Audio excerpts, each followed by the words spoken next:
My friend, come sit with me for a moment.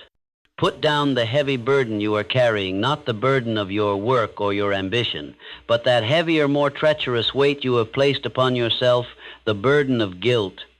I hear the words you whisper to yourself in the quiet, lonely hours when fatigue has claimed you. You look at the mountain you have vowed to climb, your great definite chief aim, and then you look at your weary hands and your exhausted spirit and you say, I am decadent, I am failing, I have lost my fire. You accuse yourself of being depraved, of surrendering to a weakness that others, stronger and better than you, seem to overcome with ease. My friend, let me tell you with all the certainty I have gathered from a lifetime of studying both the towering giants of success and the quiet tragedies of failure, you are mistaken. The feeling that engulfs you is not the cold, dead rot of decadence. It is the noble, honest exhaustion of a warrior who has been long in the field of battle. You are not dolot. You are not surrendering your soul. You simply and profoundly need to rest. Have you ever observed a master archer? Before he makes his most important shot, he does not pull the bowstring back and hold it there indefinitely. To do so would be folly. An overwrought bow loses its spring, its power, its very essence. It becomes a useless piece of wood. The archer knows that the power of the arrow's flight comes not from holding the tension, but from the explosive release that follows a brief, purposeful period of maximum tension. He draws, he aims, and he releases. Then he rests the bow. He understands that the instrument must be preserved if it is to serve its purpose again and again. You, my ambitious friend, are that bow. Your burning desire, your definite chief aim, is the tension you apply to yourself. It is a mighty and creative force. But if you hold that tension unceasingly, if you demand of your mind and your body a constant, relentless output without periods of release and recovery, you will not become stronger. You will break. Your spirit will lose its resilience, your mind its sharpness, and your ambition its potent spring. The feeling you mislabel as decadence is your very soul sending you a desperate vital signal. It is not saying, give up. It is saying, pause, my friend, rest your limbs, sharpen your sword. The war is long, and you must gather your strength to win it. True decadence, true depravity of spirit is something entirely different. I have seen it, and it has a distinct and unmistakable character. Decadence is the state of having no great purpose at all. It is the aimless drifting of a ship with no rudder and no destination, a vessel that has surrendered to the whims of the wind and the currents. The decadent mind is not tired from striving. It is numb from a lack of striving. It seeks not rest, but distraction. It flees from the silence, because in the silence it is forced to confront its own emptiness. It fills its hours with idle gossip, with cheap thrills, with cynical complaints, with anything that can drown out the terrible, gnawing truth that its life is without a central driving aim. Does this sound like you? Look into your own heart. Is the source of your pain an emptiness of purpose, or is it the strain of a purpose so great that it sometimes feels too heavy to bear? I suspect I know the answer. You feel guilt precisely because you have a purpose. You are not aimless. You are a pilgrim on a sacred journey toward a great goal, and you have simply grown weary on the road. The guilt you feel is a testament to the power of your ambition, not a sign of its death. It is the frustration of a thoroughbred horse temporarily stabled, chomping at the bit, longing to run again. A common nag feels no such impatience, so I say to you again, banish this cruel false word from your vocabulary. You are not decadent. You are a striver in need of a strategic and honorable rest. Let us then redefine rest. In the philosophy of success, rest is not the opposite of work. It is a vital and inseparable part of work. It is not an escape from your purpose. It is a tool to be used in the service of your purpose. The ignorant man rests only when he is forced to by total collapse.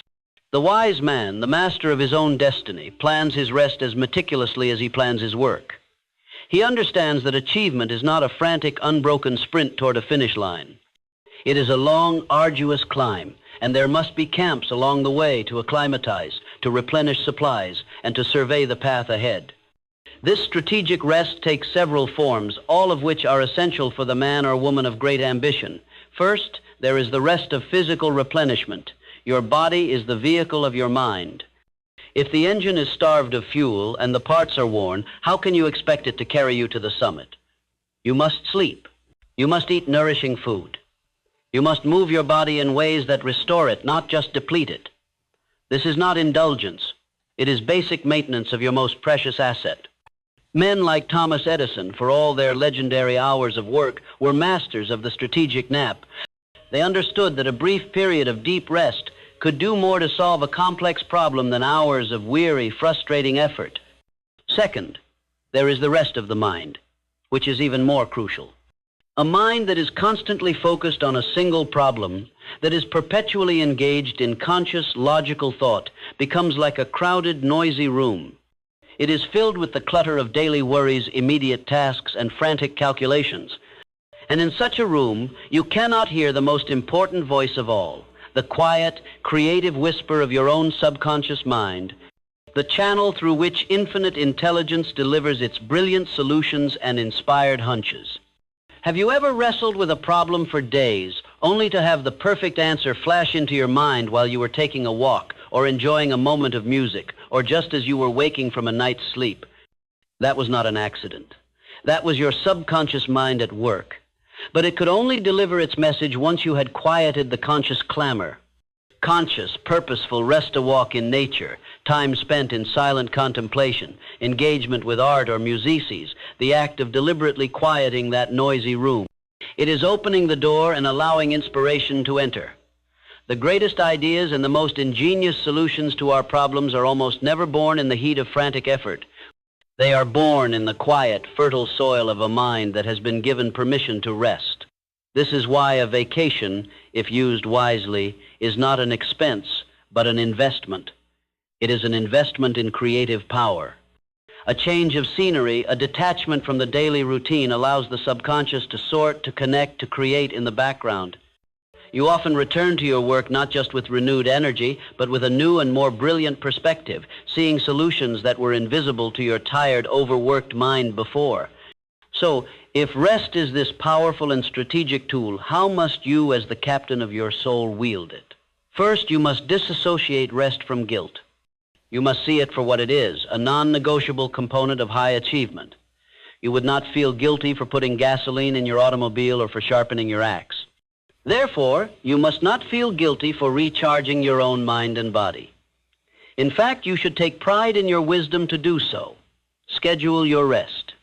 Do not wait for burnout to force you into a state of collapse. Look at your calendar for the week ahead. Where have you scheduled time for your definite aim? Excellent. Now, where have you scheduled time for definite, purposeful rest? Treat these appointments with yourself with the same solemn respect you would treat a meeting with your most important business associate.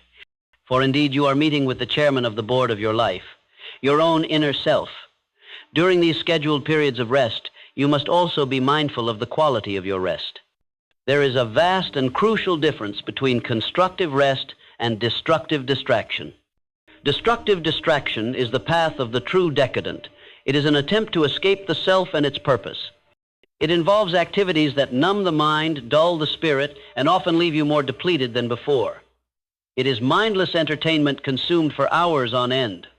It is indulging in habits that weaken the body and fog the mind. It is surrounding yourself with cynical and negative people whose conversation drains your spiritual energy. This is not rest. This is a form of slow suicide. It is an abdication of your command. Constructive rest, on the other hand, is a conscious act of replenishment. It is done with the clear intention of returning to your purpose with greater strength and clarity. It could be reading a book in a field unrelated to your own, broadening your general knowledge and stimulating new associations in your mind. It could be engaging in a physical hobby that you love, something that gets your blood flowing and clears the mental cobwebs. It could be spending quality, harmonious time with your family or your mastermind alliance, not to talk about problems, but simply to share in the joy and fellowship that refuels the human spirit.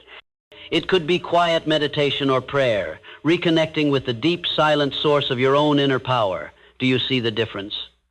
The first is an escape from purpose. The second is a realignment with purpose. When you feel that wave of fatigue, ask yourself a vital question. Am I seeking to refuel or am I seeking to escape? Your honest answer will guide you toward true, constructive rest and away from the seductive pitfall of aimless distraction. Let us now connect this philosophy of rest to the unshakable pillars of all great success. Consider your definite chief aim. When you are physically and mentally exhausted, how does your great goal appear to you? Does it not seem more distant, more difficult, more impossibly large? The fatigue in your body creates a fog in your mind, and through this fog, the path to your destination becomes obscured by doubt and fear. The very act of rest is like waiting for the sun to burn away a morning mist. As your energy returns, the fog lifts, and your goal once again appears clear, achievable, and brilliantly desirable. Your definite aim has not changed. Only your capacity to see it has been restored. Therefore, if you are truly committed to your aim, then you must be equally committed to the strategic rest that keeps that aim clear and bright in your mind's eye. Now, consider the cornerstone of all achievement, faith. Faith, as I have taught for decades, is a state of mind that can be cultivated through autosuggestion. It is the absolute, unshakable conviction that you can and will achieve your goal. But what kind of soil does faith require to grow? It requires a mind that is calm, receptive, and positive. A mind that is weary, agitated, and overwrought is a barren and rocky ground where the seeds of faith cannot take root. In fact, a tired mind is the most fertile breeding ground for faith's evil twin, fear. When you are exhausted, every small obstacle looks like an insurmountable barrier. Every critical word feels like a fatal blow. Every doubt screams for attention. Trying to practice faith in a state of exhaustion is like trying to light a candle in a hurricane. It is futile. The purpose of rest, then, is to quiet the storm. It is to prepare the soil of your mind so that when you plant the seeds of faith through your daily affirmations, they can take root, grow strong, and eventually blossom into the reality of your achievement. This brings us to the iron quality of all winners, persistence. Many a fine young man has misinterpreted persistence to mean a relentless, head-down, non-stop assault on a goal. This is a tragic and common mistake that leads directly to burnout. True persistence is not about the absence of breaks. It is about the absence of quitting. A river is persistent. It flows toward the sea. Does it flow in a straight, unbroken line? Number? It winds around mountains. It pools in lakes and eddies, gathering strength. It may even flow backwards for a time in a tidal basin. But its ultimate direction, its definite aim, is never in doubt. It always, eventually, reaches the sea. You must be like that river. Your persistence should not be the brittle persistence of a dry stick, which shatters under pressure. It should be the fluid, adaptable persistence of water. There will be times when you must go around obstacles. There will be times when you must pause and pool your energies. This is your strategic rest, but your will to reach your final destination must remain constant. Rest is the very thing that makes long-term persistence possible. The man who refuses to rest in his pursuit of a 10-year goal will burn out in year 2. The wise man who incorporates planned periods of rest into his 10-year plan will be there, stronger than ever, to see it through to its glorious completion. Persistence is not just about what you do when you are working. It is also about having the wisdom to know when to stop working, so that you will be able to work again tomorrow and the next day, and for all the days required to turn your dream into reality. How then do you distinguish between the genuine need for rest and the deceptive whisper of simple laziness, which might use the need for rest as an excuse? This is a question of profound self-honesty. First, look for the signs. The need for rest is often signaled by a loss of joy in your work. The tasks that once excited you now feel like a dreadful chore. You may feel irritable, foggy-headed, and find your creativity has dried up. You may be making foolish mistakes in work that you could normally do with ease. These are signals from your subconscious mind that your reserves are empty. Laziness, on the other hand, is characterized not by a loss of joy in the work, but by a consistent unwillingness to even begin the work. It is the habit of procrastination. It is the feeling of apathy, not exhaustion. The tired striver longs to have his passion back. The lazy man is content without it. The second test is to examine your purpose.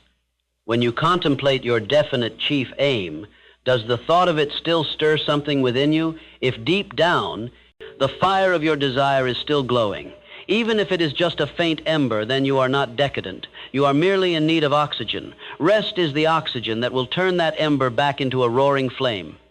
If, however, the thought of your goal brings only a feeling of dead emptiness, then the problem may be deeper. You may need to re-examine and perhaps redefine your purpose to find one that truly sets your soul on fire. But in my experience, for most ambitious people who feel they are failing, the problem is almost always the ember, not the emptiness. The desire is still there, buried under a pile of physical and mental exhaustion. Your task is not to find a new fire. Your task is to gently clear away the ashes, to allow the air in, and to let your magnificent original desire breathe again. My friend, you are the sole architect of your life. You are given a grand quarry of time and energy and a set of mental tools to build a monument to your own potential. A wise architect does not only concern himself with the design of the building, he also takes meticulous care of his tools. He sharpens his chisels, he oils his saws, he gives his workers time to recover their strength. You are both the architect and the worker. Your mind, your body, and your spirit are your most sacred tools. To neglect them, to work them until they break in the name of persistence, is not a virtue. It is a foolish and costly mistake. So, I implore you, the next time you feel that heavy cloak of exhaustion fall upon you, do not wrap it in the label of decadence. Do not whip your tired spirit with the scourge of guilt.